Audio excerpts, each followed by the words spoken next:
Hey guys, welcome back. It's Get You Moving Monday, and we got a great topic to cover today, so you guys better get ready to get moving. Get you moving Monday! I'm Ryan Coleman of the Broward and the Miami-Dade Real Estate Investors Associations, also known as the BREIA MC, coming to you from the BREIA and MD REIA headquarters.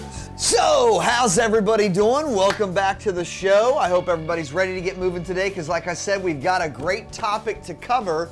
One of the most popular topics is people are always asking, do you guys buy on the auction or MLS properties? So the topic of today is to buy or not to buy at the auction and MLS. Well, obviously, one of the things that we think about in regards to finding deals is the competition that's out there.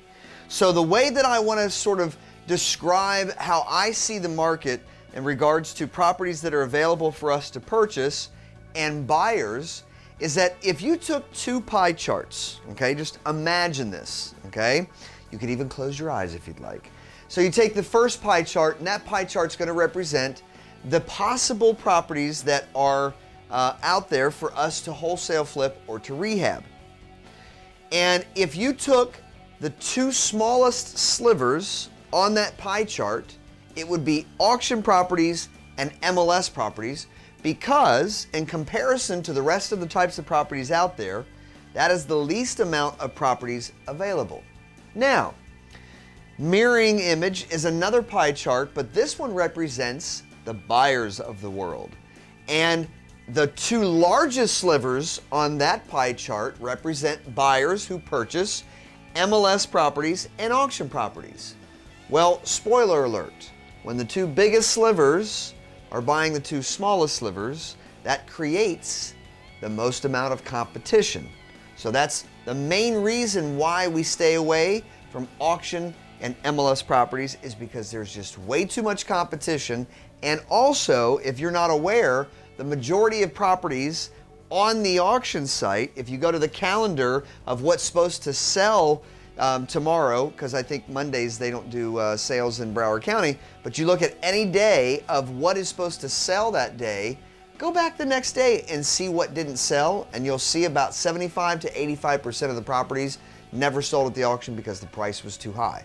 So that's another reason why we stay away from auction and MLS properties. Now, just to describe a little bit more about the sense of competition that we have here, let's talk about MLS properties. Now, I pulled some stats off this morning off of REIFax. REIFax, if you're not familiar with REIFax is the program that we use to source all of our property leads, because it generates public information from property appraiser, from the clerk of courts, from a lot of different areas, and the MLS as well. So I can utilize this program to sort of give me an idea of how much inventory is out there, how many probate properties in any one county or the Tri-County area, and also how many pre-foreclosures and foreclosures. So some of the information that I pulled off of REIFax and off the MLS this morning is that right now there are, in the Tri-County area, a little over 10,000 pre-foreclosures.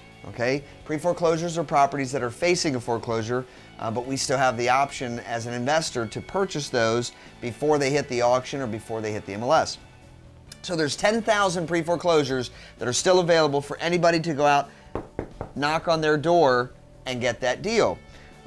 Foreclosures, properties that have been foreclosed on, there's only about 5,000. So there's half the amount of those pre-foreclosed properties that are actually right now foreclosures in the Tri-County area. Now, in just Broward and Dade County, okay, I looked up on the MLS and I found that there was less than 1,100 listings for foreclosure properties, single-family homes.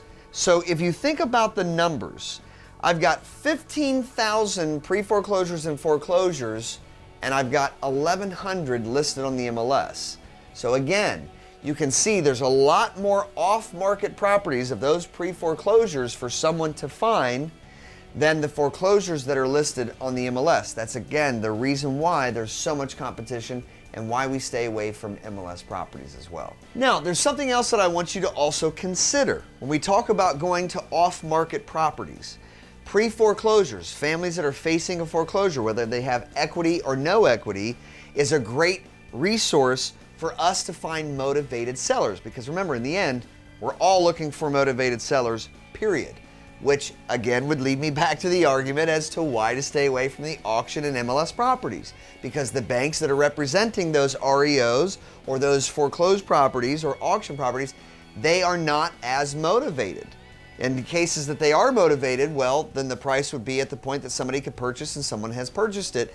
But most of them are not motivated. So that's why we see that. So one of the things that you want to think about, and an article that I read that was online from CNN about a week ago, is that subprime loans are making their way back. Now, for those of you that are not, that don't know what subprime loans are, subprime loans, very simply, when a loan is subprime, it's basically for people who have questionable credit scores. The way that they usually say it is that their credit is less than perfect, okay, is what they say.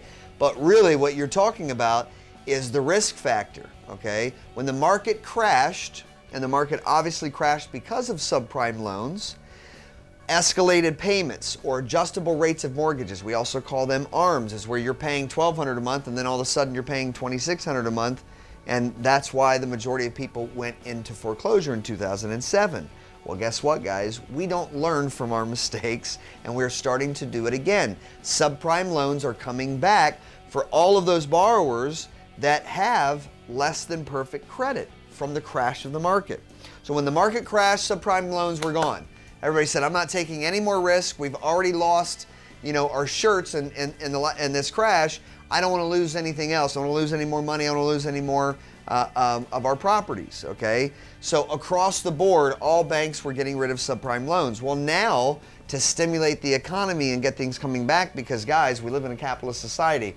Society is not going to work in this country if people are not borrowing to buy houses and cars and have their credit cards and blah, blah, blah, blah.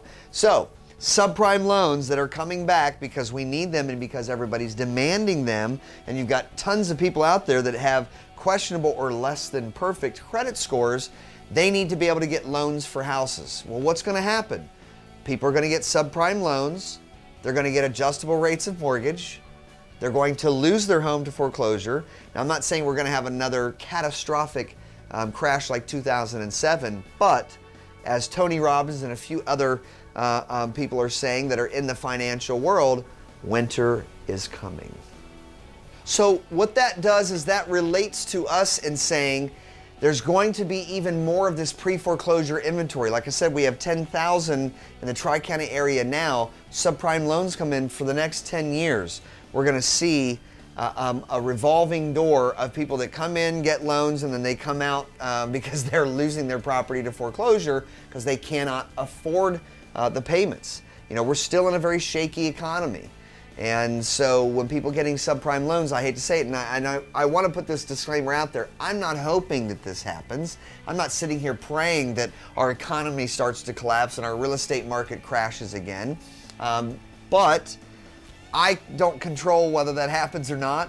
I'm just going to be one of the investors here that's ready and prepared for it. Okay, so to conclude all this information, I gave you the reasons why we don't go off after auction properties and MLS properties. Too much competition, prices are too high in both arenas.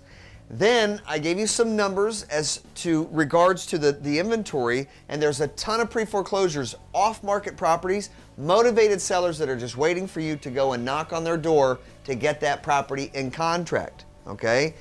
Now I'm telling you that there's going to be a flood of new subprime loans that will be coming at some point in time. I don't know how much or exactly when, but I do know, mark my words, this is coming because it's just something that we have to do. We don't really have a choice in order to, it's like a catch-22. We have to stimulate the economy and get loans going on, but we also have people that have less than perfect credit scores that need to be able to apply for those loans. So it's just going to cause a little bit more risky mortgages that are going to be, coming about, and that's going to change things. So we are going to see this. And by the way, one other thing that I will mention in my conclusion is that all of the loan modifications that have been going through, there's a very high percentage of those that are also adjustable rates of mortgage. So all of these homeowners have been qualifying for loan modifications. We're already starting to see, we're getting the calls from our direct marketing. My students are getting calls, some of their homeowners in their farm areas that told them 2 years ago they got a loan modification. Well, guess what?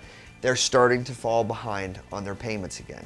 So we're starting to see more inventory. So in regards to the question, should we make offers on MLS or auction properties or not? I say no. You can certainly look for deals still on the MLS and auction properties. We found one MLS property last year.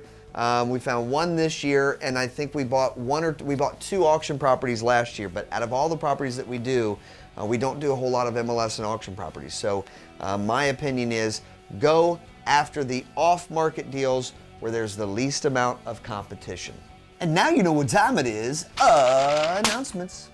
All right, guys, well, it's the end of the month, and you know what that means. It's the beginning of the next month, which means the MD RIA and BREIA meetings. The first Tuesday of the month are MD RIA meetings. The first Wednesday of the month is the BREIA meeting. So next week, May the 1st on Tuesday, MD RIA meeting at the Miami Pullman Hotel. Doors open at 6 o'clock. And next Wednesday, May the 2nd, is the Broward Real Estate Investor Association meeting at the Signature Grand. Doors open at 5:30. Now, for both meetings, from 6:30 to 7, we are having one of our favorite corporate members, Robert Crum of Housing Hub of Charles Rutenberg Realty. He's also our diamond sponsor 2 years in a row for our expo coming up this year in October. And Robert specializes in buying properties at the public auctions. Now, I know that I said before that in my opinion, I don't buy properties at the auction. However, auctions are starting to get even larger with the amount of inventory that they have, and you can find some deals. Like I said, we bought 2 deals last year off the auction. So if you really do want to learn about how to buy properties the right way off the public auction, this is the guy to talk to you about it. So Robert Crum is going to be teaching from 6:30 to 7, both nights at both meetings. And then our main event, we are going to have another one of our favorite corporate members from the Defaulted Investors Association.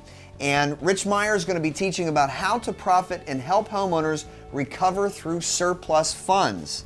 Surplus funds are the additional funds left over if a property is sold at tax for the tax deed. So what he's going to teach to you guys and what he'll cover is how to make claims for foreclosure properties and tax deed sales on the surplus that's left over, what a lot of people don't know about. So these are some really good golden nuggets.